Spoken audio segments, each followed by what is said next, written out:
Hey, this is Matt once again. What about another video? There's another paid request, this time from Lucas. Thank you so much for that. And for those interested in requesting any type of videos, topics, reactions, reviews, re-reviews, randomness, out of blueness, whatever it may be, feel free to send it either directly to my PayPal or join my Patreon. Both links are down below in the info box under the video. And Lucas wanted me to react to his 10 favorite films, which apparently this has been an ongoing thing where people want me to react to their favorite list, which is cool. Like I said, pretty much any paid request goes, so please feel free. I don't mind it. And he actually wrote down reasons why this is on his list, which to me, I'm like, you don't have to. It's your list. Doesn't matter what anyone else thinks.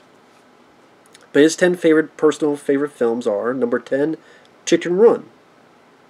Which Chicken Run is a decent movie.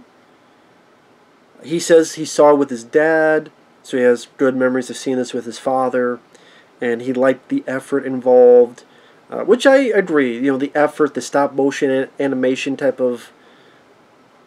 I'm trying to remember what company it was. Same group that do like Wallace and Gromit. You know, Chicken Run, it has a good charm to it. Not a bad film at all. So you know that's a good choice. Chicken Run for number 10.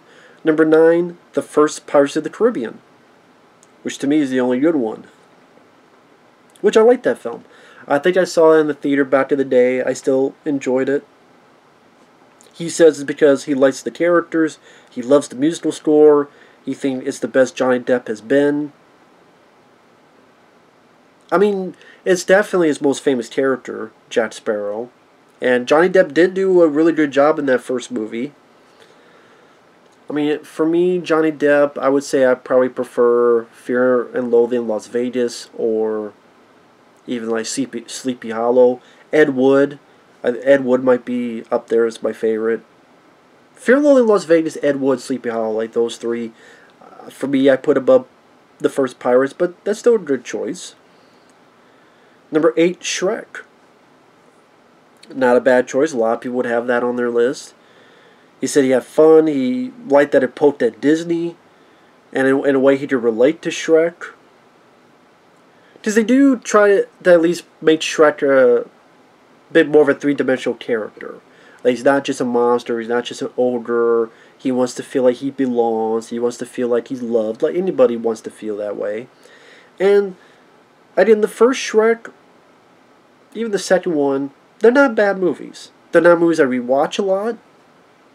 There's other movies on Mike Myers like Wayne's World or Eddie Murphy like The Golden Child, Beverly Hills Cop that I would rather watch than Shrek. But Shrek, not a bad film. Yeah, I also liked that they poked fun at Disney. There's still some entertaining, goofy moments. You know, number 3, my lord. Door number 3, my lord. You know, again, not a bad choice. Number 7, Spider-Man 2. Just thought, you know, it was a great superhero movie. Even Roger Ebert said it was one of the best superhero films ever made. He liked Doc Ock, which I enjoyed the Doc Ock character. I thought Alfred Molina did a great job, so I agree with that. He even enjoyed like the tentacles.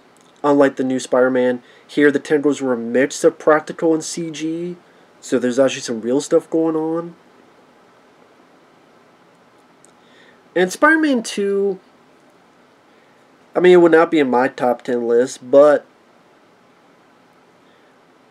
I could be fine with Spider-Man 2.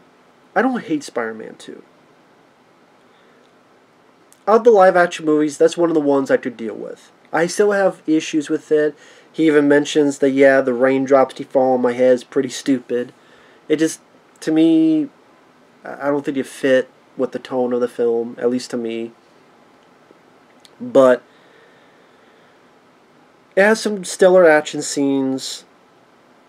For the time, the effects work for what they needed to be. Alfred Molina did do a good job as Dr. Octopus. The way that character was done and utilized fairly well. Mary Jane was not as annoying compared to, especially the third movie. So yeah, Spider-Man 2, I think a lot of people would agree with you. And there's other superhero movies I would put above it. Superman the movie, Batman '89, The Punisher. I probably Blade 2, among others. But again, Spider-Man 2, not a bad choice. Number 6, Kung Fu Panda. He enjoyed the character, their underdog quality, thought it was a well-rounded cast, has really good fights in them, better than I thought it would be. Which is that's a understandable thought, because you say the title Kung Fu Panda, it just sounds so stupid. But it is well animated. It does do a decent job establishing his characters. There is a nice charm to it. The fights are well choreographed for an animated film, in the style of old school kung fu stuff. And yeah, I remember first seeing it and being rather surprised by it as well. So it is not a bad choice either.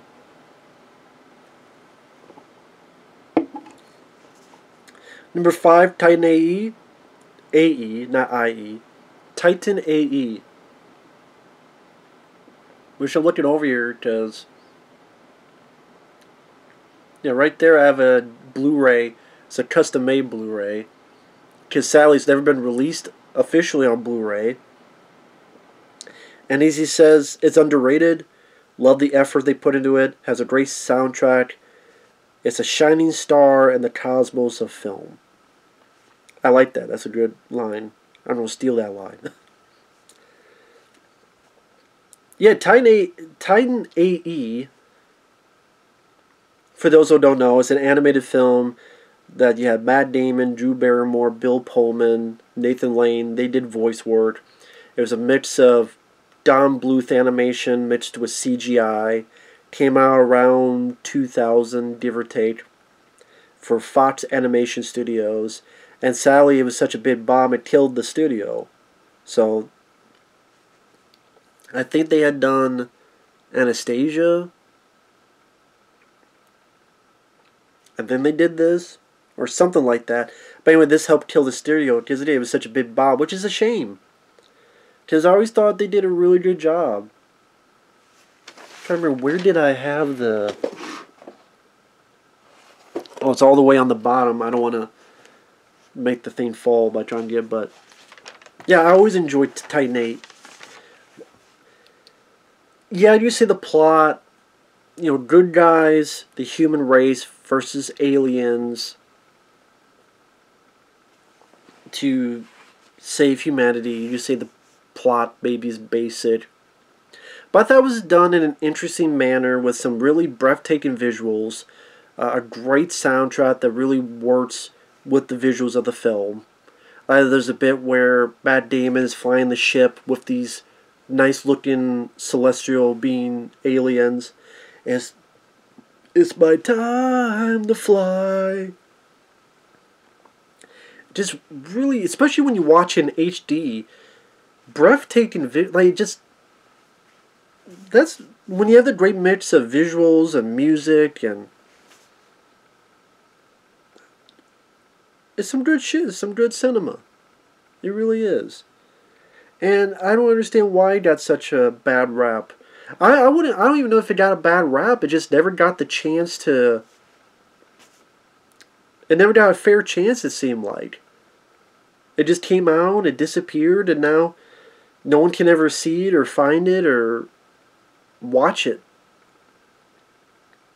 Yeah, Titan AE, if you like animated and sci-fi films, it's definitely worth a watch.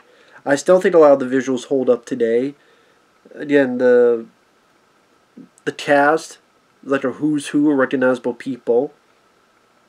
Probably the Matt Damon film no one remembers he was in.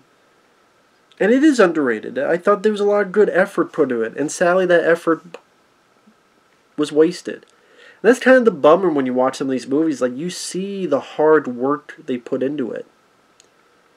And they get passed by. And then you see someone else do such a lazy fucking job and they get the praise and the pass. And that's sometimes what pisses me off more about a movie. I'm like, you're fucking lazy.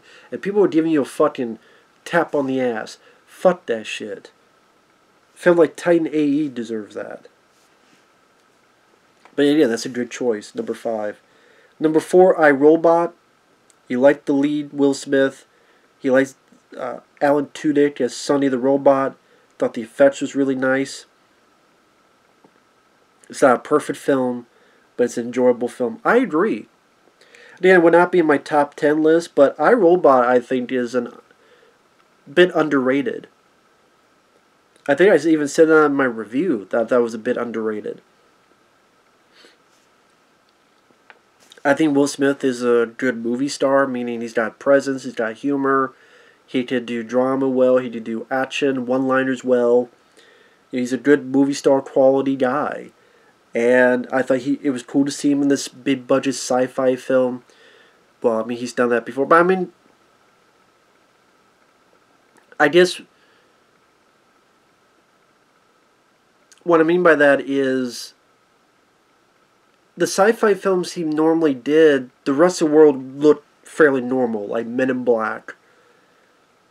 It's in our time, our present day, city landscapes, but underground there's these secret labs and the Men in Black organization. Same with Independence Day. But here it's like a future world with the way the cityscape is and all the sci-fi technology, and him being in the middle of that, I thought was a cool backdrop. I do think Alan Tudyk did a good job as voicing Sonny the Robot. The effects for the time I thought it worked well. I think it was around 2004, give or take. I do agree, I like the captain. I like that he wasn't just the typical yelling, cursing captain. He was trying to be understanding. It's like, come on, man. Like, what about that? Like, they didn't go with Chi McBride, who played the captain. They didn't go the typical yelling, cursing captain route. So it made it at least a little bit different, a little bit more fresh. And you do have a young Shia LaBeouf in that. But yeah, fun, entertaining escapism film. Always liked iRobot. Speaking of that, fun escapism, number 3 on his list is The Mummy from 1999. Brendan Fraser's likable. In the film, he's doing most of his stunts. You had this imposing villain. Apparently, the actor said that he would only do the film if he could play the villain straight. You also have a beautiful piece of music by Jerry Goldsmith. I agree, Jerry Goldsmith did a wonderful job bringing that adventure quality to it. And I like The Mummy from 1999. Very entertaining adventure film. Brendan Fraser, at that point, had the rugged charisma that worked well in this rough and tumble adventure hero. Like, he got the film. He got the gist of the film. He got what kind of film it should be. The rest of the cast did their jobs well. Arnold Vosloo as the villain. I'm glad that he played it straightforward. You didn't need a goofy villain. Oh, look at that, mustache twirling. I think that made the villain more memorable. And made the situation more serious for them to overtake. And yes, it could be levity and humor, but there's still serious stakes at the end of the day. And yet, The Mummy, I would say, is one of the better films of that year. Always enjoyed it. I'm not big on the sequels, but I always enjoyed the first one. Number 2, Jurassic Park. That's understandable. It'd be a lot of people's favorite. I like Jurassic Park. Would not be in my top 10 favorites, but Jurassic Park, it's a franchise he grew up with. He has a lot of fun with it. And it is a good movie. I'm still curious what James Cameron would have done, because he was going to make Jurassic Park in the vein of Aliens. I would love to have seen what he would have done with that, but I still like what we have. Great cast, Sam Neill and Jeff Goldblum, and really good effects, mix of practical and CG. Wonderful Stan Winston work. The score by John Williams. As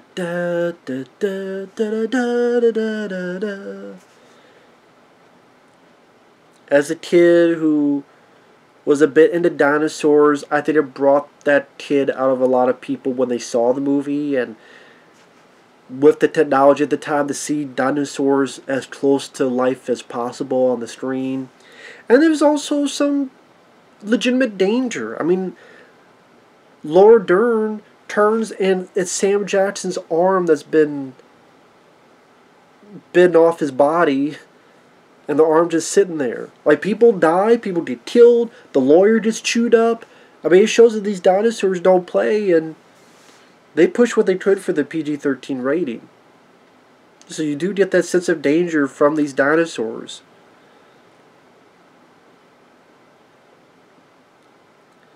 A well-directed film, one of Steven Spielberg's better movies. My favorite Spielberg film will always be Jaws, but it'd probably be my top 5 Spielberg.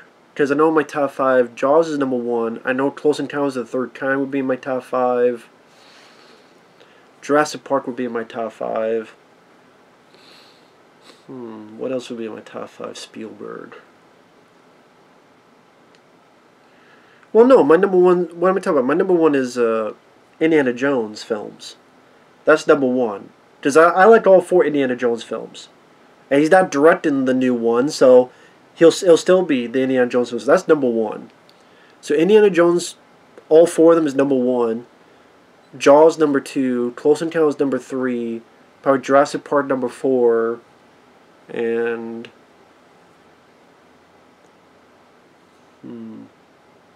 I'll get back to you on number 5, but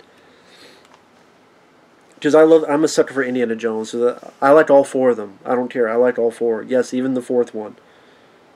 I just put them all in one group because fuck it. My favorite is okay, technically it'd be Raiders of the Lost Ark, Jaws, or is it Jaws and Raiders of the Lost Ark? I don't know. It's one or the other. It's Raiders of the Lost Ark or Jaws is my number 1 Spielberg film. Because I keep going in and out. But one's 1, one's 2, and then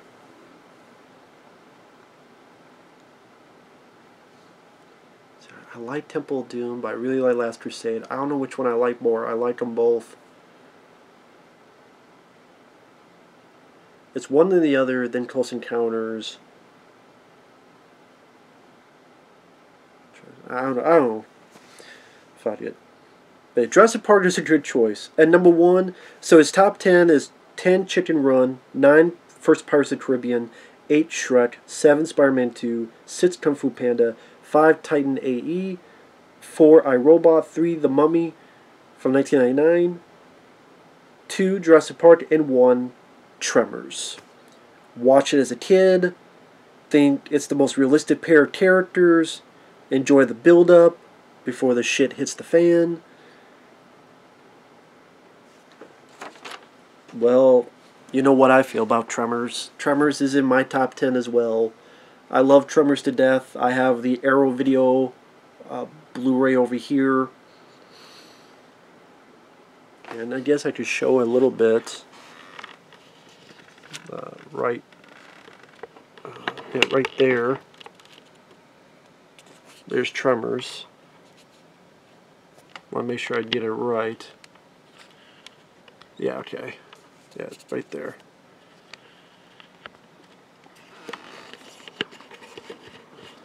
But yeah. Love the cast of characters. Kevin Bacon, Fred Ward. I think they worked extremely well together in that blue-collar sensibility. They're just handymen. Stampede, Earl, get out of the way! Is there 3 or more? Just how much would it really take for a stampede? How about a stampede up your ass? We killed it. Fuck you! We don't get the cover of People magazine. People? No. National Geographic. Yeah. Again, it's a well-constructed script. You build up some tension. You get levity of your characters, regular people. They're toiling away at life. They want something bigger and better for themselves. They decide to leave, and every fucking obstacle. And yeah, I agree. I like that the build-up. They at first think it's a serial killer, because that's what people would think. If they find a fucking head with no body. They're not going to go to a monster. They're going to go to a serial killer. It's like, you guys get out of here. To the construction guys, there's a serial killer loose. He's cut people's head off. I'm not kidding. They're pulling out chains. Yeah. But then the guy gets a weapon just in case. That's what I mean. It's well written. It's funny. You have legitimate characters, believable characters. When the monsters happen to come on the screen, they're wonderfully done. Is an ode to the 50s movies, but brought to modern sensibilities, modern times, with, again, well-written characters, a good cast, not just Fred Ward and Kevin Bacon, but Michael Gross. Even Reba McEntire was decent in it. And I love Tremors. It's a classic film. It's so much fun. And I'm so glad Arrow Video did that Blu-ray of it. It deserved it and then some. It's too bad Fred Ward doesn't do interviews. He just never does interviews for anything, but very great set. I hope someone does it for Tremors 2 Aftershocks, because I love that film as well. But yeah, love the original Tremors. Absolute classic. Classic to me. So, thanks to you, Lucas, for the request. Thank you guys for watching. Take care. We'll see you guys later. Bye-bye.